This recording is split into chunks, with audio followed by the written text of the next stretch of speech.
ചേച്ചി കമൽ സാറിന്റെ birthday wish ചെയ്യുന്ന സമയത്ത് ഭയങ്കര ത്രില്ല എന്റെ കമൽക്കുട്ടാന്നൊക്കെ പറഞ്ഞിട്ട് ഭയങ്കര സന്തോഷം. ഒരുമിച്ച് കുറെ കാലം കോളേജിലൊക്കെ പഠിച്ച രണ്ടാൾക്കാർ. എനിക്ക് എന്റെ ഒരു വയസ്സ് 12ഉം പുള്ളിക്കാരന്റെ വയസ്സ് 17 എന്തോ ആണ്. അങ്ങനെ ഒരു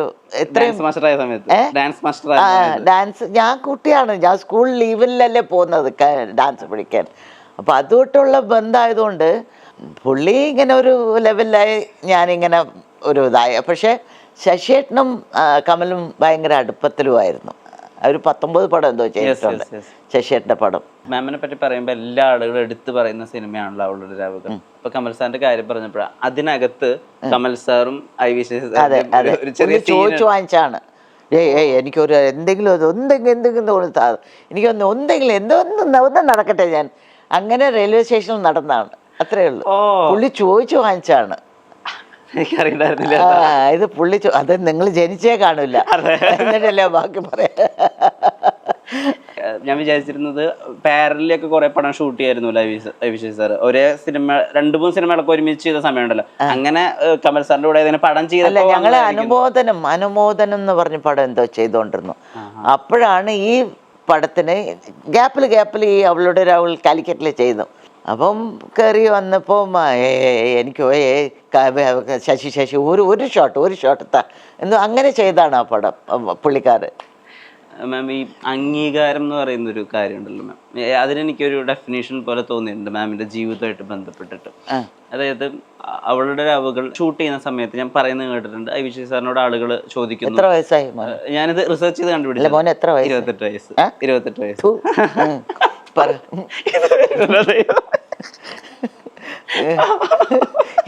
പടം ഇറങ്ങി 47 കൊല്ലമായി. ഞാൻ ആ പടം തേടിപ്പോ ഒരു കാരണം അത് ഞാൻ പറഞ്ഞുതരാം. ആ പടം ഷൂട്ട് ചെയ്യുന്ന സമയത്ത് അഭിഷേക് സാറിനോട് ആളുകൾ പറഞ്ഞിരുന്നു അത്ര, ഒരു ഡാൻസർ വെച്ചിട്ട് നിങ്ങൾ എന്തിനാ ഷൂട്ട് ചെയ്യണേ എന്നുള്ളത്.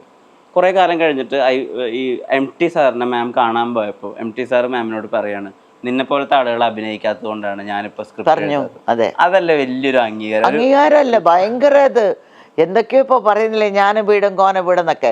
ഇതെനിക്ക് കിട്ടിയിരിക്കുകയാണ് പുള്ളിന്റെ അടുത്തുനിന്ന്.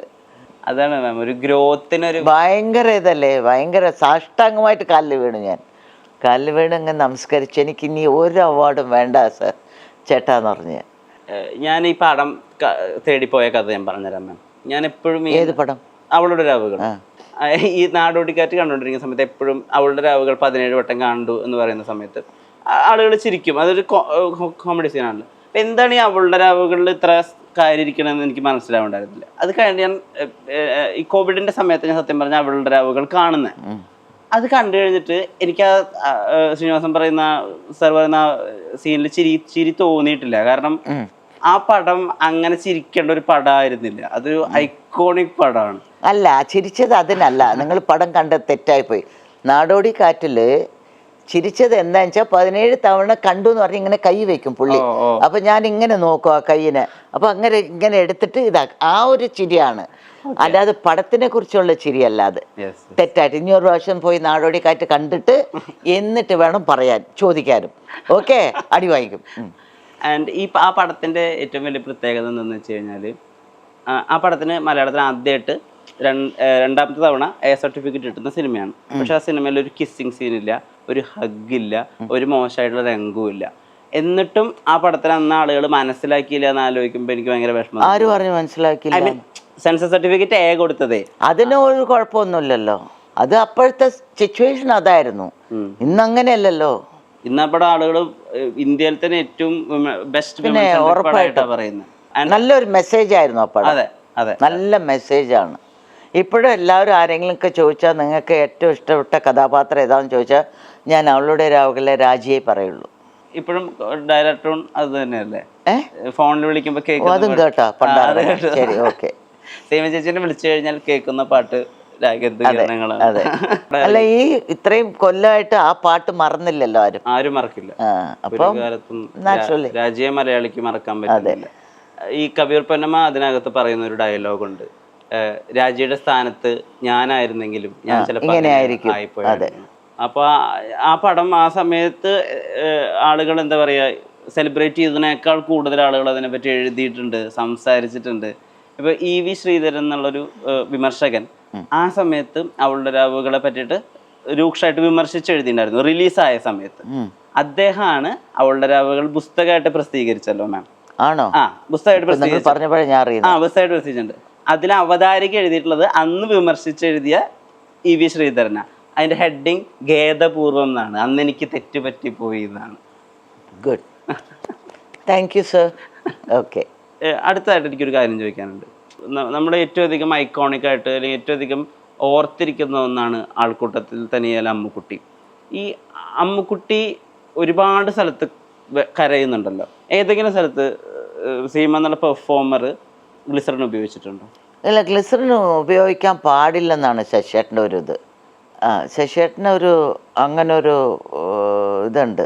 ഗ്ലിസറിൻ ഒഴിച്ചാൽ അതെല്ലാം ഇവിടെയൊക്കെ ഒഴുകും. ഇവിടെ നീ എന്തോ പുഴ വെച്ചിരിക്കുന്നു എന്നൊക്കെ ചോദിക്കും. നീ നാച്ചുറലായിട്ട് കരയണം. ഞാൻ പറഞ്ഞു കരച്ചിൽ വരണ്ടേ ശശിയേട്ടാന്ന് ചോദിക്കും ഞാൻ. അല്ല, നീ കരയണം. ഈ പണിയിലും കൂടി ഞാൻ അങ്ങനെ ഒന്നും ഗ്ലിസറിനൊന്നും ഇട്ടിട്ടില്ല. ചിലപ്പം ഗ്ലിറ്റർ വരുമ്പോൾ അത് ഞാൻ ഇതാക്കും. ആ സിനിമയിൽ തന്നെ കണക്ക് തീർക്കാൻ നോക്കുകയാണെന്ന് പറഞ്ഞിട്ട് കാശിന്റെ കെട്ടെടുത്തിട്ട് ഇങ്ങനെ എറിയുന്നൊരു സീനുണ്ട്. അതെ, ആൾക്കൂട്ടത്തിൽ. അതെ. അത് കഴിഞ്ഞിട്ടൊരു കരച്ചിലുണ്ട്.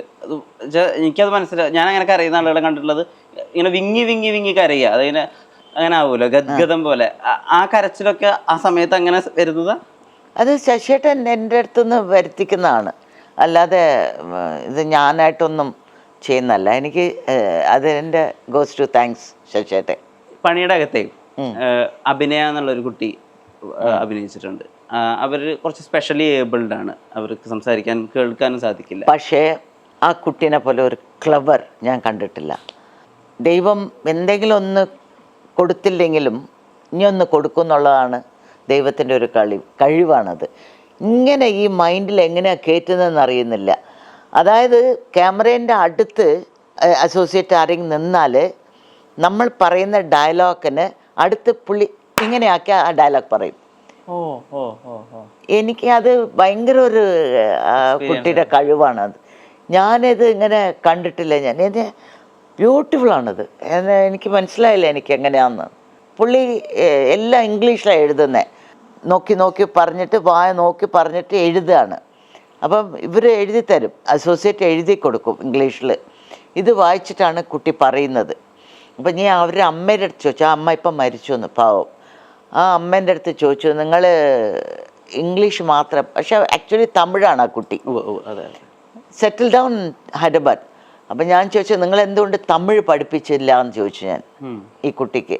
അല്ല മാഡം, അത് ഒരുപാട് ഭാഷകൾ പഠിച്ച കൺഫ്യൂഷനായി പോവും, അപ്പോൾ ഒറ്റ ഇതിൽ വേണം ചെയ്യാൻ പറഞ്ഞുകൊണ്ടാണ് ഇംഗ്ലീഷ് പഠിപ്പിച്ചതെന്ന് പറഞ്ഞവർ.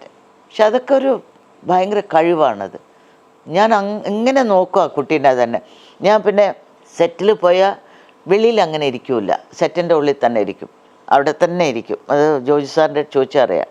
ഈ കുട്ടി എങ്ങനെ അത് എടുക്കുന്നു, എങ്ങനെ പഠിക്കുന്നു, ഇതൊക്കെ നോക്കിക്കൊണ്ടിരിക്കും ഞാൻ. കഴിവാണ് ആ കുട്ടി. Hats off. എന്തെങ്കിലും നന്നായി അഭിനയിച്ചിട്ടുണ്ട് അതിൽ.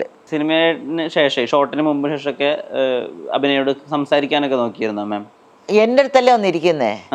എൻ്റെ അടുത്ത് വന്നിരിക്കുന്ന ജോജി സാറിൻ്റെ അടുത്ത് ചോദിക്കും, നിങ്ങളുടെ അമ്മയല്ല എൻ്റെ അമ്മയാണിത്.